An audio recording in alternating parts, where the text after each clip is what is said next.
Hi hello అండి. So ఈరోజు మనం తలకాయ కూర చేయబోతున్నాను నేను. సో నేను ఫస్ట్గా ఇదిగో తలకాయ కూరని ఇలా ఫ్రెష్గా వాష్ చేసి పెట్టుకున్నానండి. సో ఇలా కేజీన్నర ఉంటుందండి కర్రీ. సో ఇది వాష్ చేసుకున్న తర్వాత మనం ఇక్కడ దాని సరిపడే చింతపండు ఇలా కొంచెం కడిగేసేసి పక్కన పెట్టుకోండి. ఇది నానబెట్టాలి. సో దీంట్లో మనం వాటర్ తీసుకున్నాము. ఇది నానబెట్టి పక్కన పెట్టేసేసుకోండి, నానబెట్టేసేయండి. సో అంతే. అండ్ దెన్ ఇక్కడ ఒక వన్ పెద్ద ఉల్లిపాయ అండి, పెద్ద onion, big size onion cut చేసుకోండి. కొంచెం టమాటో, 1 స్మాల్ టమాటో అండ్ కొత్తిమీర, పుదీనా, పచ్చిమిర్చి కట్ చేసి పక్కన పెట్టేసుకోండి అండి. సో ఇప్పుడు స్టవ్ పైన ఒక గిన్నె పెట్టేసేయండి. సో ఇప్పుడు దీంట్లోకి నేను ఆయిల్ యాడ్ చేస్తున్నాను. సో ఇక్కడ మనం ఒక 3-4 స్పూన్స్ యాడ్ చేసుకున్నాము.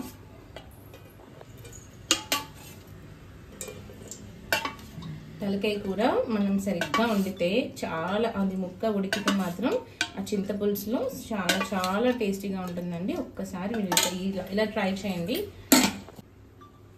సో ఆయిల్ వేడెక్కిన తర్వాత కొంచెం చూపించినాము, కొంచెం చెక్క, కొద్దిగా సాజీరా వేసేసేయండి.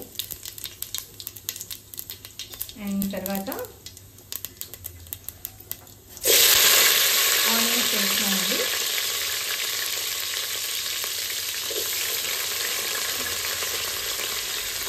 ఆనియన్స్ వేసుకోండి. ఒక 2 పచ్చిమిర్చి వేసుకోండి. కరివేపాకు, పుదీనా కూడా వేసేసేయండి.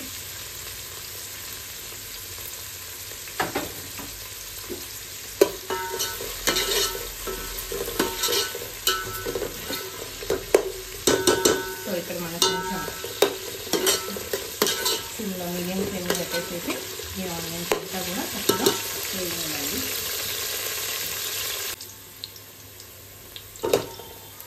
ఆయిల్లో ఇలా ఆనియన్స్ అంతా కూడా చక్కగా బ్రౌన్ కలర్లో వచ్చిన తర్వాతే మనం ఇక్కడ ముక్కల్ని యాడ్ చేసుకున్నామండి, తలకాయ ముక్కలు.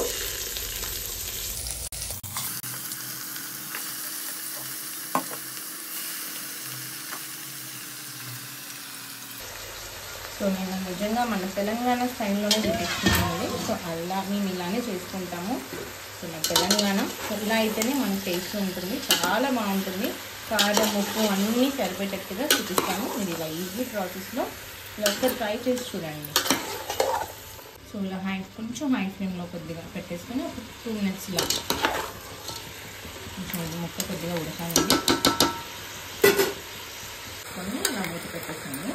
సో కొంచెం టైం పడుతుందండి. కొద్దిగా మీడియం ఫ్లేమ్లో పెట్టుకొని ఒక 5-10 minutes కొంచెం అలా మగ్గనివ్వండి. దానిలోనే మూత పెట్టేసుకోండి. తీసుకొని యాడ్ చేద్దాం.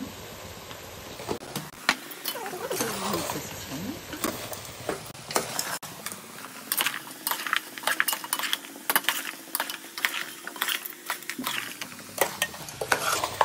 ఇదంతా కూడా బాగా ఒకసారి మిక్స్ చేసి కొంచెం ఇలా మూత పెట్టుకొని 5 minutes వెయిట్ చేయండి.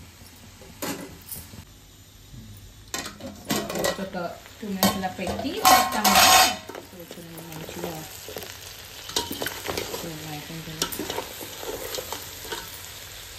అల్లం అంతా కూడా ముక్కలు మంచిగా పడుతుందండి ఇలా చేస్తే. సో ఇప్పుడు కారం యాడ్ చేసుకుందాం. ఇది ఉప్పున్న కారమే అండి. సో నేను అందుకే దీంట్లో సాల్ట్ యాడ్ చేయట్లేదు. సో నేను ఒక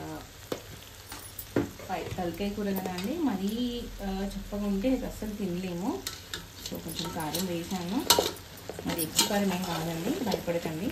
మీకు అడ్జస్ట్ చేసుకోండి ఈ కారాన్ని, మీకు అవైలబిలిటీగా మీకు ఎలా నచ్చితే అలా కారం ఒకటి అడ్జస్ట్ చేసుకోండి. ఒక్కసారి ఇలా మళ్ళీ కలిపేసి అంతా కూడా మిక్స్ అయ్యేటట్టుగా చక్కగా కారం అన్నీ అంతా కూడా ముక్కలకు మంచిగా పట్టాలండి. సో మనం అంతా కారం కూడా అంతా కలుపుకున్నాం కదండి, చూసారు కదా. సో నా కారం కరెక్ట్గా సరిపోతుంది. అండ్ ఇప్పుడు మనం వాటర్ వేసుకోవాలి.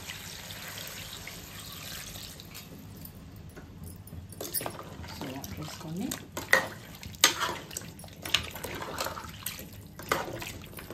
నేను కొంచెం కూడా వాటర్ వేసుకొని ఈ ముక్కలన్నీ కూడా ఇట్లా మునిగేటట్టుగా చక్కగా వాటర్ పోసుకొని మనం లిడ్ పెట్టేసుకుందాం.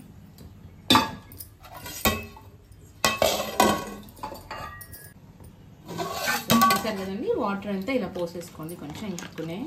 సో ఇప్పుడు ఇదంతా కూడా ఈ ముక్కలన్నీ కూడా మంచిగా ఉడుకుతాయి ఇప్పుడు ఈ వాటర్లో.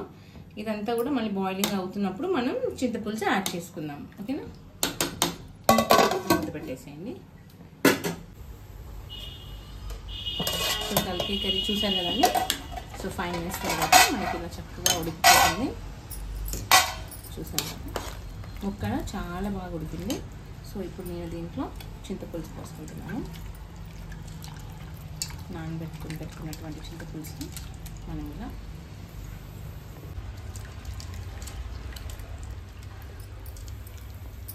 చింతపులుసుని ఇలా గ్లాస్ తీసుకోవాలి.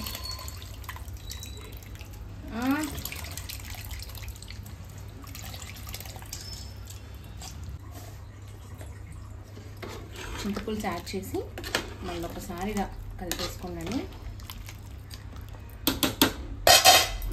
పెద్దగా పెట్టేసుకోండి, స్టవ్ మంట పెద్దగా పెట్టేసి లాస్ట్లో కొంచెం ఇలా గరం మసాలా యాడ్ చేసేసి ఇప్పుడు కొంచెం దీంట్లో కొద్దిగా ధనియాల పొడి యాడ్ చేసేసేయండి.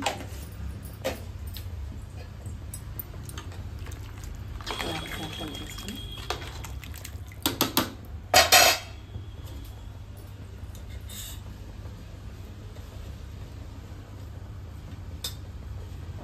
కొత్తిమీర కూడా యాడ్ చేసేసుకోండి.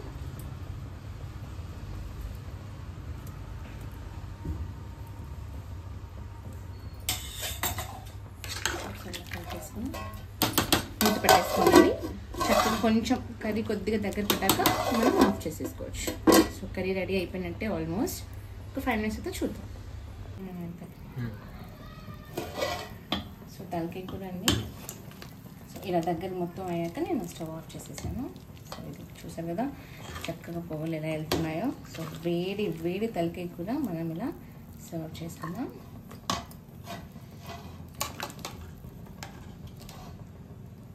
చక్కగా సర్వ్ చేసుకుందాం.